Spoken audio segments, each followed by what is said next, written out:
You're watching KMNH, Kids Making the News Happen. Hi, I'm Omer. And I'm Azalea. Today is Monday, June 21st, and you're watching KMNH, Kids Making the News Happen. The night didn't go as everyone expected for reasons that are not clear. TikTok users, K-pop fans, and other Zoomers are taking credit for using technology to significantly make an impact in the projected numbers of attendees at a campaign rally hosted by President Donald Trump and Vice President Mike Pence on Saturday night. U.S. Representative Alexandria Ocasio-Cortez tweeted out to the Trump team, "Actually, you just got rocked by teens on TikTok who flooded the Trump campaign with fake ticket reservations." Alexandria Ocasio-Cortez, also known by her initials as AOC, is an American politician serving as the U.S. Representative for New York's 14th Congressional District. And we should mention that she is a Democrat. Trump's team says that the fake news media and protesters outside kept people from being able to attend the rally. Others say that there was only one entrance that was blocked for about 15 minutes, and that protesters did not play a part in the attendance. So what did happen? Here are the facts. Trump's team tweeted that 1 million people reserved tickets. The fire marshal reported the official attendance at a little over 6,000 people, despite the Trump team saying that a little over 12,000 people attended. No matter what, even if we go with the Trump team numbers of 12,000, they're still off by 988,000 reservations that Trump expected to attend, and they did not. So who made all those reservations and didn't show up?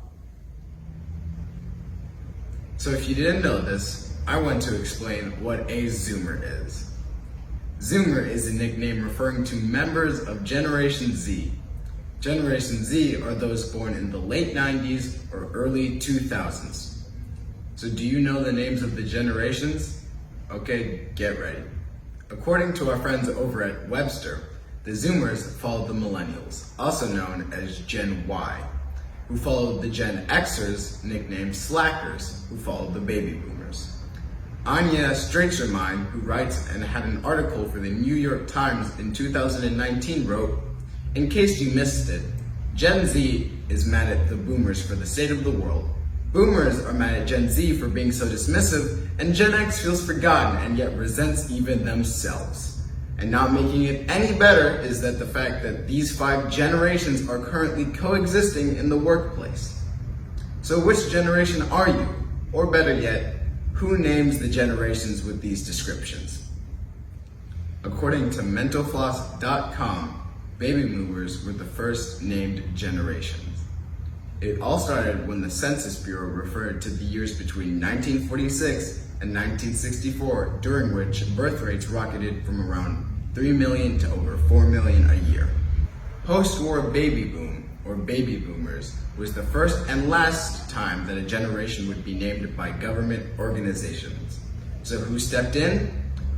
Who else than advertising agencies? They wanted to put you in a demographic category so they could sell stuff to you. According to Peter Francis, who is a consumer market expert, the ad agencies have a mission, and it's imperative to bring the clients news of what's going on in the marketplace. He went on to say they segment the population into various groups. The necessity to do this means they actually sit around and they come up with different names that they send out to the media and wait to see if the media starts to use them. If not, they go back to the drawing board and start working on another name that might stick. Then, demographic experts start investigating and come up with how basically your generation is defined forever. It's based on parenting, technology, and economics, and then they start to market. They're still studying to define Zoomers, but I think Saturday night we just proved our technological abilities. Special thanks to the Fainlay family for sponsoring this segment.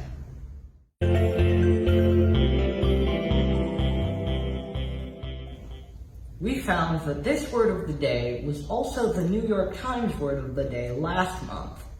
The word is cummerbund. It is spelled C-U-M-M-E-R-B-U-N-D. In today's world, it's a broad waist sash that has various designs, including pleats. It is a part of a man's evening wear or tuxedo, and it was brought to my attention that my brand does not include a cummerbund.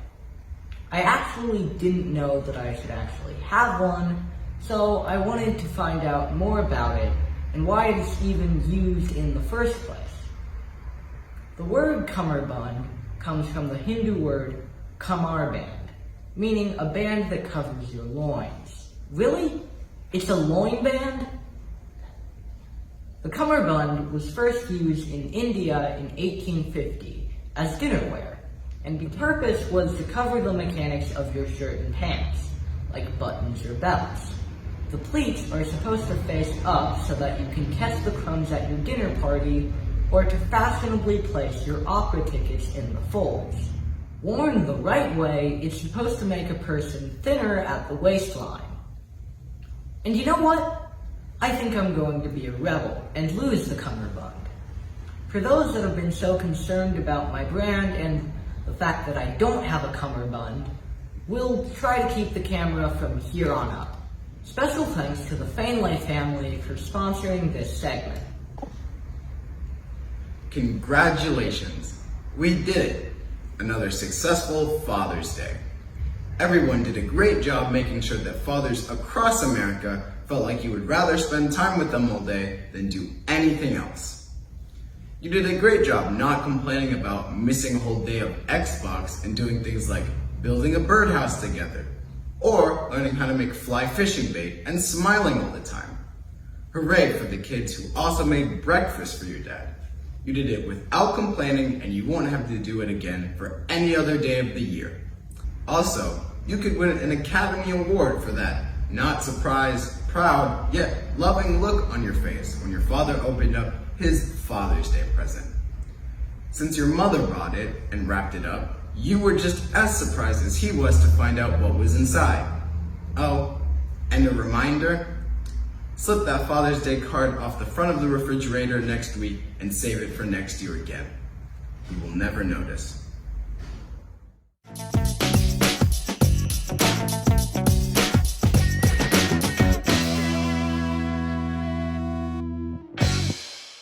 Hi, I'm Tulip, and this is your KMNH weather report.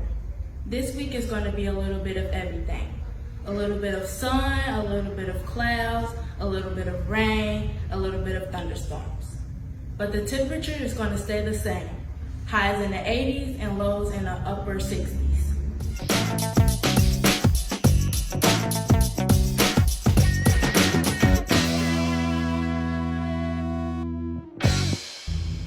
Special thanks to Christine Shee and Matthew Wixby for sponsoring tonight's weather report.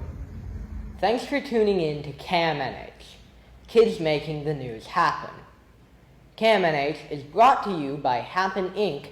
and is filmed in the Happen Studio in Northside on the corner of Chase and Hamilton. I'm Omer. I hope that you've enjoyed this broadcast, and I hope that you will tune in again tomorrow for more Kids Making the News Happen.